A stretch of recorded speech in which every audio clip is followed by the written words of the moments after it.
أملاخنا بأفكار زاريب كاي تراي زي كونس يفتن لب وكلياته لبن كلاليتن زمرمر أملاخ إلا أنا نعمل إيسوس كريستوس دم أملاخ سلازخنا بقالهم زبلوت راي زي كونس قبل لب كلاتهم زول يفلت سلازنا برا حدوكا بنايسب ودسب كمسكروا آيات لين يبرو وانجيل يوحنا صحيح لنا له معرف كلتا قصر إسران حموشن زلا ماتيوس معرف شعاتون سلامتاي بلبكم كم جلكم تحاسب اللهكم يبل أملاخ سلازخنا فتعرف سلازخنا قويتا سلازخنا إذا إمنا تزخنا قصلون ترى أخوي ناون بيتنا من قصة ترى إذا إمنا تزكاب لبنا كرحق سلاز دوليجن فخر عقبر اللهم. To be honest, مسجد قديت هايو. حزي next تاين هنقبر. What's next? أبقسم أو كلوت قلقلة تقرأت كتايد ساقم زلو. أوكي حجاب أسخينا لنا. To be honest. تدافع أنا قدست زيون مسجد كسر حيه حلف تا بدحري أتسعر كان نجر بعد خلف نتوسدنا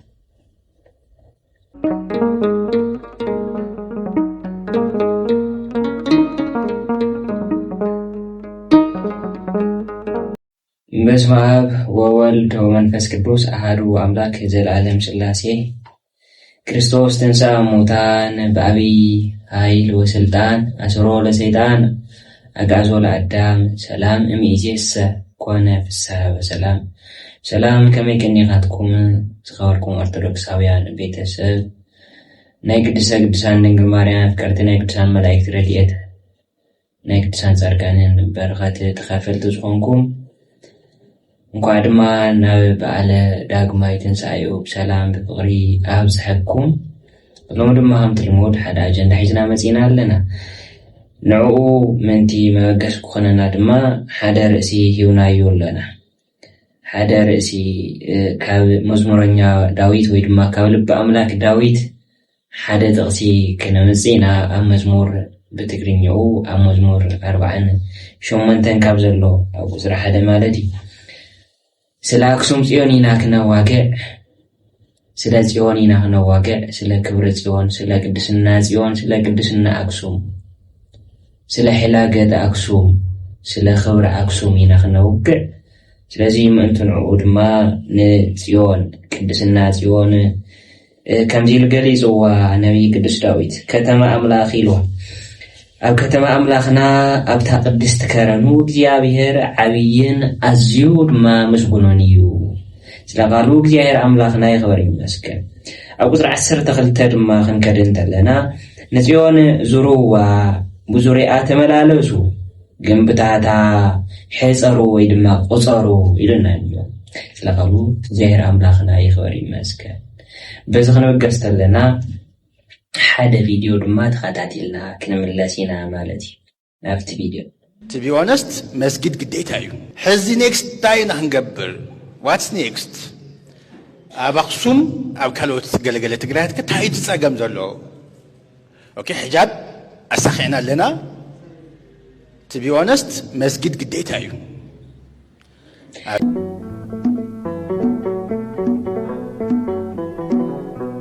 أملاخنا نايلبز زفلتي بحشوختا نجيركا بلبها زحاسكا يفلتي ندعيت زعمنو أملاخ أنا يفلتن ناي قدن كتقعر لك مثلا ناي قدن أول كات زرب لك كسب قربت زربش كتقول لك مثلني هيا على سلام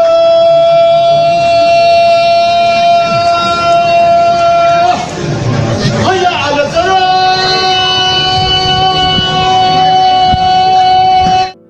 ኣይፈልጥን ኣነ ንምንታይ ማዕረኽ እንደዚህ ዝዕገርግር ንምንታይ ከባቢ ዝረብሹ ክርዳእኒ ይክእልኒ እዛ ጓልኩን ስምዑዋ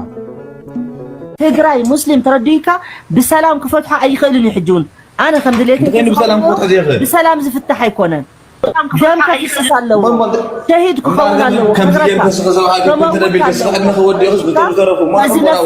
በዓል ዓፋር ስረኻ ክፍትሓ ነይርዎም ከም በዓል ዓፋር ስምዓኒ ከም በዓል ዓፋር ስረኹም ዘፍትሑኩ በዓል ዓፋር ንሕዘይ ትሰምዕኹም ካ ትወርድ ትኽእል ኢኻ ማንም ግዴታ ኮፈል ዝበለካ ብዚ የሰብ የለን ከም በዓል ዓፋር ስረኹም ዘፍትሑኩም كم تزخونوا نيرو مسلم تجارو مخبركم مم نيركم سلام ما يتفلتونكم راسخاتكم يا እዚያውን بسلام ስለዚህ የፈታህና ይግድ እንደምክፈሳለው ያትዘላ نحناውን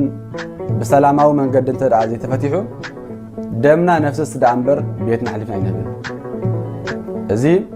ንድሕርት ንብለሉ ምክንያት ولا حد የለን እዚ ኩሉ ሰብ ክፈልጠለው አቦታትናውን አብልቦም ዘለዩ ህዝብናውን አብልቦ ዘለዩ نحناውን ዘይና ጣና ንቃ ትዕግስት ገደባለው እቲ ቪዲዮ ከምቲ ዝተኸታተልኩሞ ይመስል ትሕዝትኡ ድማ ግድን ኣብ ኣኽሱም ኣብቲ ምሕዳር ጽዮን ኣብ መንበረ ጽላተ ሙሴ ኣፍታ ቅድስቲ ከተማ ኣፍታ ከተማ ኣምላኽና ግድን መስጊድ ክስራሕ ክኽእል እዩ ዝብል ትሕዝቶ ኣሎ ክፍጸም ድዩ ኣይፍጸምን ምናልባት እሳቶም ይሓስብዎ ኣለዉ እዮም ሓሲቦም ወስኳ ይናገርዎ ኣለዉ تقولنا جن بردية እግዚአብሔር بتبعات أرثوذكساويان بتبعات حزب كريستيان بتبعات ሊቃውንት አቦታት ይፈጸም ራይ ይፈጸምን እቲ ከተማ አምላኽ ዝተሰመየ ስፍራት ቅዱስ ናይ እግዚአብሔር ፍሉይ ተባሂሉ ዝተሰመየ ቅዱስ ስፍራኸ ናይ ማነ በዚኦም ክድፈርቆን حلم قطري ناي بحكي زي سمري تخونه مدكام زاكل حدا جيد ما حشوت انت تدغاغمس حقي ون سلازمسل بوتي نشتي مجوروري تاريخ حدا يمس بوتي مجوروري تنغر يمس بوتي مجوروري زراي يمس تخونه كلن ما زي غازرا እዚ حلم قطر እዩ ተኾነ ግን እሶም ብናቶም ተሐሳስዋ ግን ግድን ኣብ ኣኽሱምስ መስጊድ ክንሰርሕ ኣለና ኢሎም እዮም ተላኢሎም ዘለው ኦርቶዶክሳውያን እንታይ ክንገብር ክንክእል ኣለና ምናልባት በቲ እግዚአብሔር ዝሰርዐልና ሕጊ ባዕልና ተንኮይቲ ባዕልና ፈከርቲ ባዕልና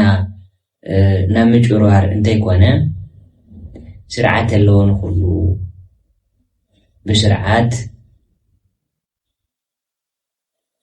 أفتي أخسوم صيون ويدما منورة صلات منورة صيون تقدس سفرا كم تناتاتكم قدوس يلكم بناتكم قانقوا قدوس يلكم بتسمي أو بيت خريستيان كنسرح خمسة يتفقدوا لنا كله أزي قدوس يلكم تسمي وسقوم بيت خريستيان كسرحلو داس همزة يولكم كله خمزة يتفقدوا كله أنا هنا ونين فكدنينا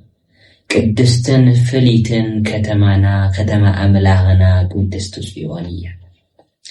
أو أخصوم صيونية سلازي من الوقت أوزي كي تزاركو كي تنغاغرنا له كحلف زي كبو نغرلو مهورات زبالو ኦርቶዶክሳውያን ኮይኖም ክርስቲያኒና ዝብሉ ኮይኖም ተኾነ ምሁራቲና ሰብአውያኒና ተሐለቕቲና ሩህራሃቲና ፈቃራቲና ሕልፊ ካብ ኦርቶዶክሳውያን ንላዕሊ ካብ ሊቃውንተ ኦርቶዶክስ ካብ ሊቃውንተ ተዋህዶ ንላዕሊ ሳቶም ራህሪሆም እንተተሰርሐስ እንታይ ሽግር ኣሎ ዝብሎ ከም ከረሙ ዲሪ ብሓደ ወገን የስሕቕዩ ተኾነ ግን ቀሊል ኣይኮነ أغلى بالكازر يكونه قال يوم دما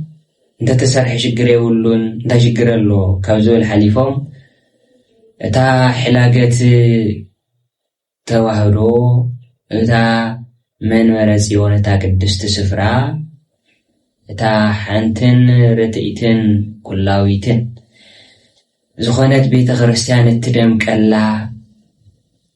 نقدست زيون حزيلا نقدست زيون حقيفة تنبر زلا برديت እግዚአብሔር ድማ تخليلا تنبر زلا كتما أخسوم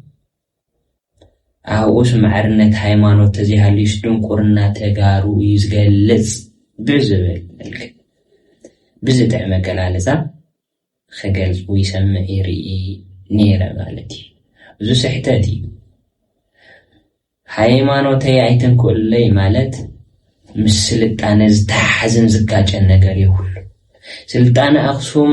ሱሩ ኦርቶዶክስ ተዋህዶ ሃይማኖት እዩ እንተ ወዮ ምሁራን ይኹም ናሁም ታሪክ ክምህረኩም ታሪክ ክነግረኩም ዘይግባዩ ተኾነ ሱሩ ገይዙ መልክዑ ናይቲ ስልጣነ ፍትጫፍ ስልጣነ በዚሕናሉ ዝነበርና ሰዓት እውን እንተኾነ ኦርቶዶክሳዊ ተዋህዶ ቤተ ክርስቲያን እያ ሱሩ ኔራ ጉልላቱ ኔራ ናይቲ ስልጣነ ንሱ መልክዑ ኔራ ስለዚ ናይ ንስልጣነ ዝጋጨን ስልጣነ ዝጻረር ሃይማኖት ይኮነን እቲ ሃይማኖትና ብነውሱ እቲ ሃይማኖትና ፍቅሪ ክንሰብኽ ፍቅሪ ክንገብር ብፍቅሪ ክንነብር እዩ ዝእዝዘና ሕልፊ እቲ ሃይማኖት ፈቃራት ክትኮኑ ሕልፊ እቲ ትእዛዝ ክርስቶስ ተኾነ ግን ሃይማኖትካ ብምሕላው እዩ ፍቅሪ ሃይማኖትካ ብምሕላው ሃይማኖትካ ብምሕላው ሃይማኖት ናይ ሁሉ ነገር ቀይሕ መስመር ናይ መጨረሻ ጠርዝ እዩ ስለዚ ቅድስት ጽዮንና ከተማ አምላኽና እያ ቅድስት ጽዮንና ረኺስና እንነጽሐላ ተነሲሕና ብንስሓ ስሬት ኃጢአት እንረኽበላ ቅድስት ከተማና እያ ነዚዩ ነቢይ ቅዱስ ዳዊት ንቅድስት ጽዮን ዝሩዋ حصروا وون كبوا زباله مالتي ስለዚህ እቶም ናትና ክርስቲያን ስም ክርስትና በረው 180 መዓልቲ ተጠሚኩም ወልድ ክርስቶስ ሆንኩም ማይተም መንፈስ ቅዱስ ዘዓረፈኩም ሕዋትና ተውሳኽ ድኻመይ ትኾኑ ዘይሕሰብዩ ምስ ማዕርነት ሃይማኖት ዝጋጨ በመሰረቱ ሓንቲ ሃይማኖት እያ ዘላ ኢልና ኢና ንኣምን ኣንሕና ኦርቶዶክስ نأمن بأحدي كدست بيت كريستيان نأمن بأحدي تمكات نأمن بأحدي حيمانوت تحيمانوت زيا كلاويت رتيت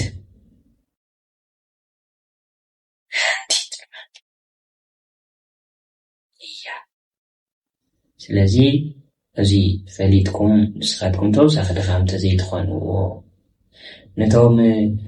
ግድን ክንሰርሕ ኢና ዝብሉ ዘለዉ ድማ እዞም ኣሕዋትና እቲ ኣጀንዳ ካብ ደገ እዮም ገዚኦሞ ሕዚ እውን ክደጋግሞ እቲ ኣጀንዳ ካብ ደገ እዩ ተገዚኡ ብዝሕዝን መልክዑ ዝዓዲ እዚኣስ ታሪክ ከም ዝነግረና ዕቑዋቶም ተኸናኺናቶም እቲ ክርስቶስ ዝነግረና ኣፍቅሮቶ ቢፀት ክርስቶስ ዝመሃረና እቲ ክርስቶስ ዝሓፈልና ትምህርትስ ኣቶም ብፍሉይ ብዝበሃል መልክዑ ተተኪሩ እዩ እስላማይ ተባሂሉ በሃይማኖቱ ዝተሳደደሉ ጊዜ የለን የግዳስ እቲ ኦርቶዶክስ ተዋህዶ ሃይማኖት ይሳደድ ከም ዝነበረ እዩ ታሪክ ዝነግረና ስለዚ أو صبوكمنا حماكمن الله مساهو مزولكم حزب كريستيان حزي من الوقت جزيه دخميلو يخوز زمسل إلكم دندينكم أو جاف قدل يزلوا ما بتقدل دفئنا نزل فوق تغينو زي حسابي إذا هيمانو تزكو سب እቲ ደም ብደምን ብስጋን ተሓንፀ ደው ኢሉ ዝንቀሳቐስ ሰብ ጥራሕ ኣይኮነን ዝሕልዎ እቲ ዝረአ ዝድህሰስ ሰብ ጥራሕ ኣይኮነን ዝሕልዎ እግዚአብሔር ብጥበቡ እግዚአብሔር ብረድኤቱ እዩ ሓልዩ ሽካዕ ሕዚ ዘፅንሖ ዘሎ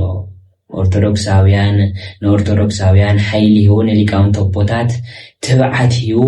ንቅዱሳን ሐዋርያት ሰበይኹ ዘስፋሕፍሖ ብዝተፈላለየ ልሳን ተናጊሮም ከስፋሕፍሑ ዝሓገዘ ኣምላኽ ብጥበቡ ሕዚ እውን ንሱ እዩ ዘቐፅሎ ዘሎ ናይት ስጋን ደምን ዝለበሰ ብትስጋን ደምን ዝንቃሳቀስ ሰብ ሙሱ ጥራሕ ይኮንኩም እንትጋጨው ይዘለኹም ምናልባት ናይ እግዚአብሔር መከራ ናይ እግዚአብሔር ኩነን ይብላልይኹም ተውሩድ ኸይትብሉ ተጠንቀቁ ኢኹም እቶም ሙስሊም ኣሕዋት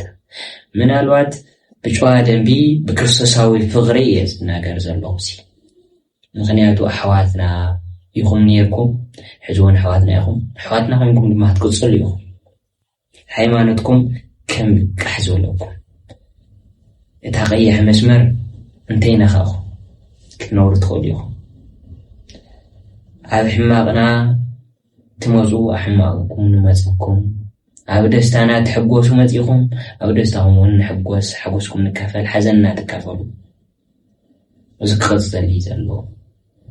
ኣጀንዳ ካብ ደገ ገዚእኻ ደገ ስማ ይቕጥቅጡኻ ነይሮም እንድዮም እንታ ኮይኖም ብደገ ኮይኖም ሽዑ ዘይሕግዙኻ ዝነበሩ እቲ መስጊድካ እኮ ማዕረ ቅድስቲ ቤተ ክርስቲያን ሓደሽ ተሸቢሎም ኣፍሪሶም እኮ እዮም ብቋንቋኻ እኮ ተቐጥቂጥካ እኮ ኢኻ ብቲ ዓለማዊ ቋንቋ ክነነጋገር ክንረዳዳ እንተለና ተቐጥቂጥኩም እኮ ኢኹም ከመና ከምቶም ኦርቶዶክሳውያን ንምንታይ ዳ ሕዚ ንምንታይ ሕዚ ክተልዕልዎ ንምንታይ ሕዚ ክትደፍዎ ደሊኹም ሞ ድማ እዚ ዘመነ ትንሳኤ ብፍሉይ እነኽብሮ ብፍሉይ እነስተማቕሮ ብፍሉይ ፍቅርና ንክርስቶስ እንገልጸሉ ካብ እግዚአብሔር ኣምላኽና ካብ ኢየሱስ ክርስቶስ ድማ ፍሉይ ጸጋ ፍሉይ በረከት እንወሃበሉ ሳመንታ ኣብ ዘለሉ ብተደጋጋሚ ንምንታይ ረብሻ ክትርብሽ መሪዝኩም እዛይ ይግባእኒ እንትጅመር ኣብ ዓድዊ ስቕለት ኣብ ናይ ክርስቶስ ሕማማት ኣብ ንዝክረሉ ጀሚርኩም ካብ ደገ ብዝመፀኩም ኣጀንዳ ፖለቲካዊ ኣቋምኩም ከከም ኣቋምኩም ንበሩ እንተ ናብ ሃይማኖት ግን ጉዳይ ፖለቲካኹም ናብ ሃይማኖት ግን ከይተምፅኡ ኣብ ሓደጋ ከይተኣትዉ ንባዕልኹም ምናልባት ሓዊ ኣቃፂልካያሲ ነቲ ክተቃፅሎ ኢልካ ዝሓሰብካዮ ነገር ጥራሕ ይኮነን ዘቃፅል ሓዊ ንዓኻ እውን ይማለካ ይሓፈፅ ቢሉ ይማለካ እዚ ሕሰውሉ ኢኹም በቲ ጨዋ ደንቢ በቲ ጨዋ ቋንቋ በቲ ክንረዳድኡ ንኽእል እየ ዝዛረብ ዘለኹ ስለዚ እዛ ከተማ እዚኣ ቅድስቲ ከተማ እያ እዛ ከተማ እዚኣ ናይ እግዚአብሔር ከተማ እያ ከተማ ኣምላኽ እያ ከምቲ ነቢይ ቅዱስ ዳዊት ዝነግረና ዘሎ ከተማ ኣምላኽ እያ እዚ ንጽዮን ዝሩዋ ዙርያ ድማ ተመላለሱ ኣቶም ኦርቶዶክሳውያን ኣብዚ ሸለል ከይትውሩ እንታይ ፀገም ኣሎ ኣየድልን ኣይግባእን ከይትውሩ ስርዓት ብዘሎ ብጨዋ ደንቢ ሃይማኖትኩም ሓሉ ክርስቶሳዊ ብዝኾነ ምናልባት ኣብ ዓይንኻ ዘሎ በሰር ድማኒ ንሙስሊም ኣሕዋትና ዝተረኣዮም እንዳ ጫት እንዳ ሽሻ እንዳ ዕጥራን እንዳ ነቲ ቋንቋ ነቲ ቃል ይቅርታ እንዳቲ ናይ ሓጢኣት ዘበለ ስፍራ ድርጅታት እኒኦ ሌታዊ ትልሂታት ንሱ ዘይዓፀኹም ንምንታይ መስጊድ ትኸልክሉ ንሱ ምዕፃውን ዘይምዕፃውን ንኦርቶዶክሳውያን ይምልከት ብመዋቕሩ ንዘለው ሓለፍቲ ቤተ ክርስቲያን ካብ ሊቀ ጳጳስ ጀሚሩ ክሳዕ ታሕቲ እግሪ እስካዕ ምእመን ክሳዕ ሰበኻ ጉባኤ ይምልከት እዚ ድማ ሕሰውሉ ኢኹም ዳሕን ግደ ይብልኩምን ይጠቕመኒ ስለ ዝኾነ ከተማ ኣምላኽ እያ ቅዱስ ዝበሃል ነገር ጥራሕ ክንቀሳቐስ ምስሊ ናይ ጽዮን ብዘንፀባርቕ ምንቅስቓስ ምእንታን ክኸድስ ኣቦታትና ነዚ ሕሰውሉ ኢኹም እቲ ናይ ሓጢኣት ስፍራ ኣብ ኩሉ ክህሊ ኣለዎ ማለት ኣይኮነን እንተኾነ ግን ብፍሉይ ኣክሱም ጽዮን ክልልቲኣ እግዚኣብሔር ኣኽቢርዋ እዩ ብመንበሩ ገይርዋ እዩ ብቅድስቲ ጽዮን ኣቢሉስ ባሪኽዋ እዩ እንዲና ንብል ዘለና ከምኡውን እንዲ ስለዚ ኣብቲ ቅዱስ ዝኾነ ስፍራ ቅዱስ ነገር ክንቀሳቐስ ከዓ ግድን ይኾን ማለት እዩ ግድን ይሆን ስለዚ ጽወርኩም ኦርቶዶክሳውያን እዚ ሚድያ ትከታተሉ ጸርፊ መብሽሻቅ ፈኸራ ሽለላ ኣድላይ ይኮነ ዘገሚልካ ስራሕኻ ምስራሕ ግን ብፍላይ ድማ መንበረ ሰላማ እዚ ደፊኡ ኣጠንኪሩ ክሰርሐሉ ክኽእል ኣለዎ ብፍላይ ኣብ መንበረ ሰላማ ዘሎ ክፍሊ ሓደ ክፍሊ ኣሎ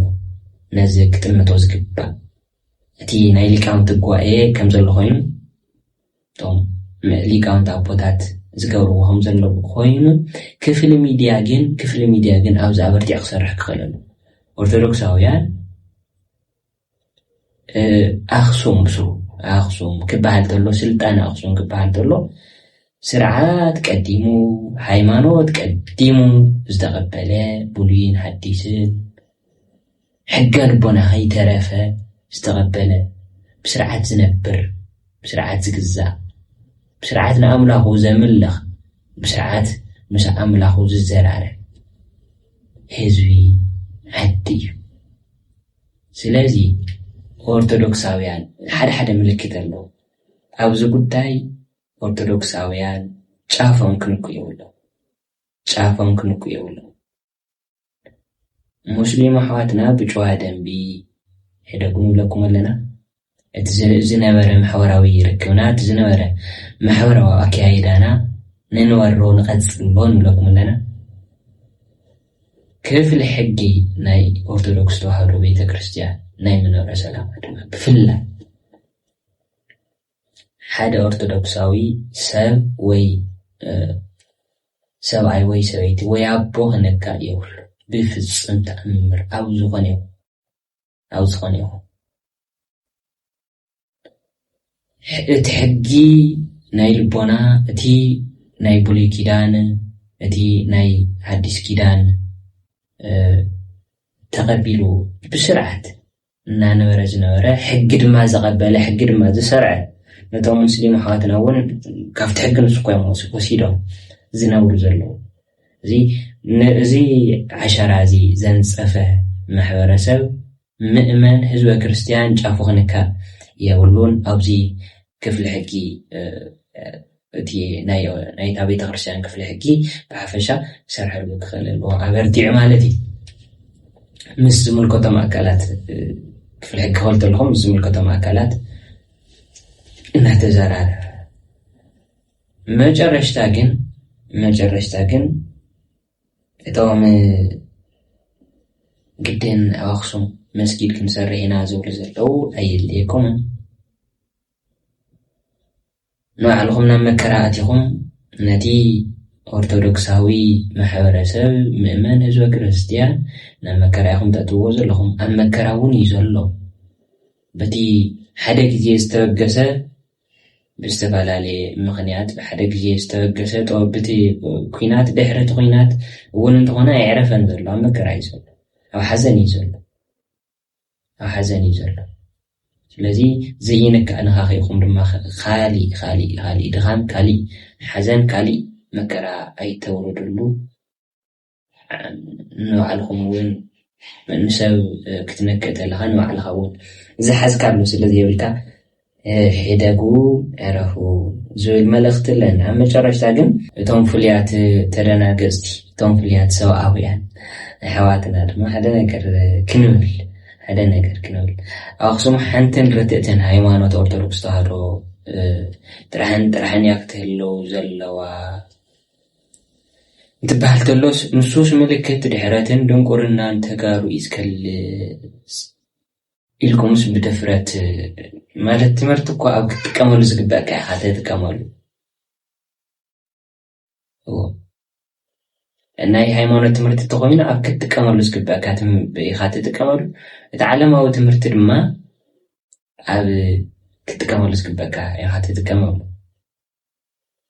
ምትሕዋስ ከይፍጠር ኣብዚ ምትሕዋስ ከይፍጠር ምናልባት እንተኽኢልኩም ሊቃውንቲ ኣቦታትኩም ተተሓተትኩም እውን ፀገም የብሉን ንኹላትና ክረዳድእ ዝኽእል ሊቃውንቲ ኣቦታትኩም ተሓተትኩም ፀገም ዘለዎ ኣይኮነን ስለዚ ምልክት ድሕረት ድንቁርና ኣይኮነን ሃይማኖት ያስ ሰረት ናይት ስልጣነን ጉልላት ናይት ስልጣነን ያ አፍት ሰረት አላፍት ጉልላት ወነላ ተንጸባረቅ ነት ስልጣነስ ተመልኮ ሕዙውን እንኳ ካፍት ስልጣነት ይወሪድና አብዝዘለና አሉ ኮይናስ መልክዕ ገይጺ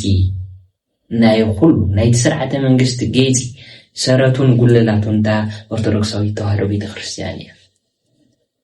ራት ሓደ ዝገብር ንኹላትና ስርዓተ መንግስት እዩ ተዋይሊ ዝሕሰብ እቲ እኒ ሁሉ ማዕረ ገይሩ ክገዝእ ዝኽእል ተዋሂሉ ዝተመስረተስ ስርዓተ መንግስት እዩ ከምኡ ይገብር ዘይገብርን ካልእ ጉዳይ ኮይኑ ንዕኡ ግን ሰረቱ ኦርቶዶክሳዊ ተዋህዶ ቤተክርስቲያን እያ ቅድስት ጽዮን እያ ጉልላቱ እውን ንሳ እያ እቲ ሃይማኖት ንሳ ስለዚ ነዚኣ ረሲዕኻ ስልጣነ ዝበሃል ነገር የለን እቲ ሃይማኖት ዝረሲዕኻ እቲ ሃይማኖት ዘግለለ ስልጣነ የለን ዘይሕሰብ እዩ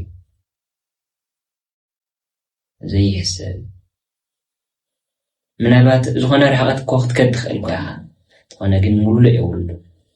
ኣይኮነን ዘላቕ ኣይኮነን እንተዛ ኦርቶዶክሳዊ ተዋህዶ ቤተክርስቲያን እዚኣ ሰረትካን ገይፅኻን ጉልላትካን ጌርካ ምስ እትኸድ ግን ስልጣንኻ ክሳዕ ሰማይ ይበፅሕ ማለት እዩ ክሳዕ ሰማይ ይበፅሕ ስለዚ ምልክት ድሕረት ኣይኮነት ምስ ድንቁርና ኣይኮነት ምስ ስልጣነ ዝጋጨ ነገር የለን ዘፋቀር ነገር እምበር ምስ ስልጣነ ዘጋጭ ነገር የውሉን ማለት እዩ ስለዚ ከነውሐና ስለዚ የውሉ በዛ ጥቅስ እዚኣ ክንዛዝሞ ድንኳኑ ኣብ ሳሌም መሕደሪ እውን ኣብ ጽዮን እዩ መዝሙር 76 ቁጥሪ 2 ድንኳኑ ኣብ ሳሌም መሕደሪ እዩ ድማ መሕደሪ እግዚአብሔር እያ ጽዮን መሕደሪ እግዚአብሔር ነዚ ኢና ሄደው ምስ እግዚአብሔር ንቀራረበላ ምስ እግዚአብሔር ንነጋገረላ ከተማ እያ ኣይትነኻኽእዋ ኣይትድክምዋ ኣይትደፋፍእዋ እዛ ምድሪ እዚኣስ ናይ ቅድስና ምድሪ እያ ክትኮን ዘለዋ ከምኡ እያ መፅያ ስለዚ ብኡ እያ ክትቅፅል ዘለዋ ኣቦታትና ዝቅድስና እዚ እዚ ሃይማኖት እዚ ኣውሪሶምና እዮም ኣብ ዘመንና ድማ ብዘይ ምንም ምሽረራፍ ብዘይ ምንም ምንኽኻእ ብዘይ ምንም ምንቕናቕ ምዝናፍ ናብ ትውልድ ክነሕልፎ ኢና ንብል ዘለና ኣብ ናትና ዘመን ክንካእ የብሉ ተኸባቢርና ንንበር የረዳድአና ኣይ ዓሚፀ ኣብ ደካማ ዝኾንካሉ ሰዓት ኣብ ዝደኸምካሉ ኣብ ዝሓመምካሉ ሰዓት ዓሚፀ ኣብ ገዛኻ ዘሎ ኩሉ ናብ ባዕለይ ከገብረ እየ ትብል ትኾንካ ግን የይጥዑዩን ነታ ሓሳብ ንሳ ትስዕብ ነገር ድማ ባዕልኻ ሓላፍነት ተወስደላ ኣብ ቅድስቲ ጽዮንስ ተዳፊአ ንቅድስቲ ጽዮን መስጊድ ክሰርሕ ሕለፍ